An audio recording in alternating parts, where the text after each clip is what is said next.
اور وہ اس سے اوور اینڈ ابو کوئی اور دوسرا کام نہیں کرتا، اس کے کام میں دوسرا کوئی انٹرفیئر نہیں کر سکتا اور اس کو کوئی اللیجیٹیمیٹ کام اس سے کوئی کروا نہیں سکتا.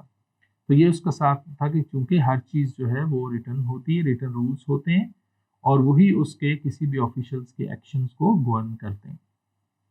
نمبر 3، رول آف آفیشلز جو ہے وہ ڈیفائنڈ ہے، جاب ڈسکرپشن ہے، اس کا ٹائم، اس کی سیلری، اس کی ایچ اینڈ ایوری تھنگ اس کے اندر ڈیفائنڈ ہے. 8 گھنٹے کام کرنا ہے، اس کے بدلے میں سیلری لینی ہے، اس کو فلاں فلاں جو چیزیں ہیں وہ ملیں گی، اس کو پینشن یہ ملے گی، ایچ اینڈ ایوری تھنگ اس کو ڈیفائن کی گئی ہے. اس کی جاب کی ڈسکرپشن بھی، کیا کیا کام اس نے کرنا ہے اور کیا نہیں کرنا، یہ ساری چیزیں بھی جو ہیں اس کے اندر لکھی گئی ہیں. بیوروکریسی کا جو نظام ہے اس کے اندر موجود ہوتی ہیں، ہر آفیشل کا رول اس کے اندر ڈیفائنڈ ہوتا ہے. Number 4، rule of officials within the organisation, وہ بھی اس کا پرائیویٹ لائف سے اس کو سیپریٹ کرتا ہے. تو جو اس کا آرگنائزیشن کے اندر رول ہے وہ اور ہوتا ہے، پرائیویٹ لائف کے اندر اور ہوتا ہے، اور کیٹیگوریکلی ڈیفائنڈ ہوتا ہے کہ وہ اس کا جو رول آرگنائزیشن کے اندر ہے اس کی پرائیویٹ لائف کے ساتھ کوئی تعلق نہیں ہے اور وہ اپنی پرائیویٹ لائف سے علیحدہ اس کو ڈیل کرتا ہے. اور پھر جو آفیشلز اور ورکر ہیں آرگنائزیشنز کے اندر، وہ آرگنائزیشن کو اون نہیں کرتے، وہ اس کے لیے کام کرتے ہیں، اونر کوئی اور ہوتا ہے. تو بیوروکریسی جو ہے وہ اس کے لیے کام کر رہی ہوتی ہے، وہ اس بزنس کو یا اس آرگنائزیشن کو اون نہیں کرتی. یہ بھی بیوروکریسی کا ہے. مطلب آپ کامسیٹس کو اگر دیکھیں تو کامسیٹس کے اندر جو اس کا بھی بیوروکریٹک سٹرکچر جو موجود ہے، ایڈمنسٹریشن جتنی بھی آپ کو نظر آتی ہے، تو وہ ساری کی ساری ایڈمنسٹریشن اونر نہیں ہے آرگنائزیشن کی، وہ آرگنائزیشن کے لیے کام کرتی ہے، آرگنائزیشن کو وہ اس کے ڈے ٹو ڈے افیئرس چلانے میں ہیلپ کرتی ہے، رادر کہ وہ اس کی اونرشپ میں موجود ہے. تو یہ 5 جو اس نے چیزیں لکھی تھی، 5 اس کے پوائنٹس ہیں کہ وہ آئیڈیل ٹائپ بیوروکریسی کون سی ہوتی ہے. Weber recognised the plus and minuses. He saw bureaucracy as inevitable due to its effectiveness, but worried over its dullness and lack of humanity. تو اس کا یہ خیال تھا کہ جو بیوروکریسی ہے وہ بڑی افیکٹو ہوگی، اس کے چونکہ ہر چیز فارمل ہوگی، ریٹن ہوگی، each and everything well defined ہوگی. لیکن دوسری سائڈ پہ اس کے اندر پرابلم یہ کہ جب یہ ساری چیزیں well defined, each and everything rules کے تحت چل رہی ہوگی، تو پھر اس کے اندر وہ ایک سمجھیں کہ ایک مشین لائک سٹرکچر ہوگا اور اس کے اندر ہیومینٹی کا ایلیمنٹ موجود نہیں ہوگا. اور آپ دیکھیں کہ رولز کے اندر، ریگولیشنز کے اندر ہیومینٹی کا ایلیمنٹ کہیں موجود نہیں ہوتا. آپ اپنے کیمپس کو یا اپنی آرگنائزیشن کو اگر آپ دیکھیں تو آرگنائزیشن آپ کو کہتی ہے کہ جی آپ نے ہر سیمسٹر کے سٹارٹ میں، سیمسٹر کی رجسٹریشن سے پہلے آپ نے فی پے کرنی ہے، آپ نے 1 لاکھ روپیہ دینا ہے ہمیں، اور اس کے بعد یہ کام آپ کریں گے تو آپ کی رجسٹریشن ہوگی. اب یہ رولز ہیں، ان رولز کے اندر کہیں ہیومینٹی کا ایلیمنٹ موجود نہیں ہے. کسی جگہ پہ کوئی آپ کو یہ کبھی نہیں کہہ سکتا کہ اگر آپ کے پاس پیسے نہیں ہیں، آپ کا کوئی پرابلم ہے، آپ کو کوئی مسئلہ ہے، آپ کے والدین آپ کو اسٹیج پہ لیٹ سے ہم کہتے ہیں یہ کووڈ-19 سچویشن کی وجہ سے آپ کے پاس فیس نہیں ہے، تو آرگنائزیشن کی ایسی کسی بھی چیز کو مانتی نہیں ہے، اس کے رولز کے اندر ایسی کوئی چیز جو ہے وہ موجود نہیں ہے. تو یہ ایک بہت بڑا ایشو ہے، بہت بڑا پرابلم ہے جو کہ بیوروکریسی کے کونس میں آتا ہے. ویبر نے اس کو آئیڈینٹیفائی کیا. اچھا، اس کے بعد پھر اسی کا جو کرٹیسزم ہے اس کے اندر ایک اور نئی چیز، مختلف جو آتھرس ہیں، خاص طور پہ جان میئر، برائن، انہوں نے اس کو آئیڈینٹیفائی کیا. اس میں ایک جو سب سے بڑا چیلنج ارلی سٹیج پہ جو سامنے آتا ہے وہ یہ کہ آرگنائزیشنز کے اندر within organisation informal networks موجود ہوتے ہیں، اور وہ انفارمل نیٹورکس جو ہیں، وہ ریلیشنز جو ہیں، انفارمل ریلیشنز جو ود ان آرگنائزیشنز ہیں، وہ اس کے کام کو افیکٹ کرتے ہیں. آپ دیکھیں اپنے آرگنائزیشن کے اندر، آرگنائزیشن کے رولز اینڈ ریگولیشن سیم ہوتے ہیں لیکن اس کے جو رول کرنے والے لوگ ہیں جیسے ہی وہ بدلتے ہیں تو چیزیں بدل جاتی ہیں، کام کیسے چینج ہوتا ہے یہ آپ کے سامنے آپ دیکھیں. لیٹ سے ہم پاکستان کی اگزامپل لیں، کانسٹیٹیوشن سیم ہے، بیوروکریسی سیم ہے، ساری چیزیں سیم ہوتی ہیں، لیکن جیسے ہی پرائم منسٹر چینج ہوتا ہے تو پورا اسٹرکچر چینج ہو جاتا ہے، پالیسیز بدل جاتی ہیں. لائک وائز بیوروکریسی کے اندر آپ ڈسٹرکٹ لیول پہ دیکھیں، تحصیل لیول پہ دیکھیں، آفیسرس کے بدلنے سے چینج ہونے کے، جبکہ وہ آفیسر سیم بیوروکریسی کا پارٹ ہوتے ہیں، سیم رولز اینڈ ریگولیشنز کے تحت کام کرتے ہیں، لیکن وہ انفارمل نیٹ ورکس اور پرسنل لائکنگ اور ڈس لائکنگ کی وجہ سے ان کے آنے جانے سے پوری آرگنائزیشن کا نظام جو ہے وہ بدل جاتا ہے. تو یہ جو انفارمل نیٹ ورکس ہوتے ہیں within organization, within bureaucracy, یہ بھی ایک سب سے بڑا پرابلم ہے، اور یہ سب سے پہلے آئیڈینٹیفائی ہوا، اور اس کے آئیڈینٹیفائی ہونے سے یہ چیز آگے کی جو بیوروکریٹک تھیری ہے کہ جو وہ ایک بیوروکریسی ایک آئیڈیل نیٹ ورک ہے اسٹیٹ کو رن کرنے کا، یہ سسٹم کو، آرگنائزیشن کو رن کرنے کا، تو وہ سب سے بڑا چیلنج جو ہے یہ سامنے آ گیا. پھر جو informal social business networks ہیں یہ بھی آرگنائزیشنس کے اندر ایگزسٹ کر رہے ہوتے ہیں. مختلف لوگوں کی چیزیں جو آپ کے سوشل ریلیشنس ہیں، پھر وہ سوشل جو بزنس نیٹ ورکس ہوتے ہیں، دونوں چیزیں جب ملتی ہیں تو آرگنائزیشنس کے اندر یہ آپ دیکھیں آپ کا ہیڈ آف ڈپارٹمنٹ چینج ہوتا ہے، ایک ہیڈ آف ڈپارٹمنٹ آتا ہے تو آپ کے اس کے ساتھ ریلیشنس یا انوائرمنٹ جو ہے ڈپارٹمنٹ کے اندر کی وہ ڈفرینٹ ہوتی ہے، دوسرے کے آنے سے ٹوٹلی ڈفرینٹ ہو جاتی ہے. پھر اگر آفیسرس کے آپس میں ریلیشنز ہوتے ہیں تو وہ ان انفارمل ریلیشن سے وہ آرگنائزیشنس کو ڈفرینٹ طریقے سے چلا رہے ہوتے ہیں. اس کے اندر وہ اپنے لیٹ سے آپ نے اپنے کسی رشتہ دار کو، اپنے کسی کنشپ میں کسی کو سسٹم کے اندر انٹر کرنا ہے اور آپ کا سوشل کیپٹل موجود ہے، تو اس سوشل کیپٹل کو یوز کرتے ہوئے، اس سوشل نیٹ ورک کو یوز کرتے ہوئے آپ بڑی آسانی سے لوگوں کو انٹر کروا سکتے ہیں سسٹم کے اندر. کل بھی ہم نے بات کی تھی، دو اگر سیم کیڈر کے سیم کوالیفیکیشن کے ساتھ دو لوگ اگر موجود ہیں، ایک کا سوشل نیٹ ورک ایکسٹینڈڈ ہے اور اس سوشل نیٹ ورک کی وجہ سے وہ بڑی جلدی اپنے بچوں کو ایڈجسٹ کروا لیتا ہے، جبکہ دوسرا اپنے بچوں کو ایڈجسٹ نہیں کروا سکتا کیونکہ اس کی سوشل نیٹ ورکنگ اتنی اسٹرانگ نہیں ہوتی.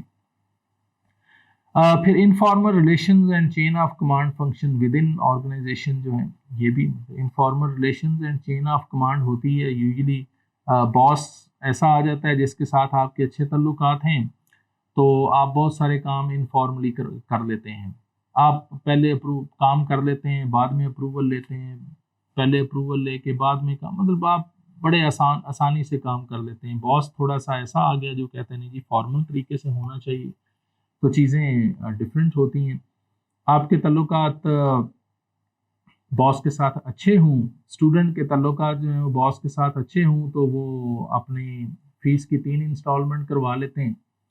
اچھے تعلقات نہ ہوں، آپ نے کسی کے ساتھ بدتمیزی کی ہوئی ہو، کوئی مسئلہ ہو، تو آپ کی نہیں ہوتی انسٹالمنٹس نہیں ہوتی اور آپ کو مسائل کا سامنا کرنا پڑتا ہے. تو یہ بیوروکریسی کے اندر جو چیزیں موجود ہیں، یہ لوپ ہولز ہیں جن کو آئیڈینٹیفائی کیا گیا، جس کی ڈس فنکشننگ آف بیوروکریسی ہے.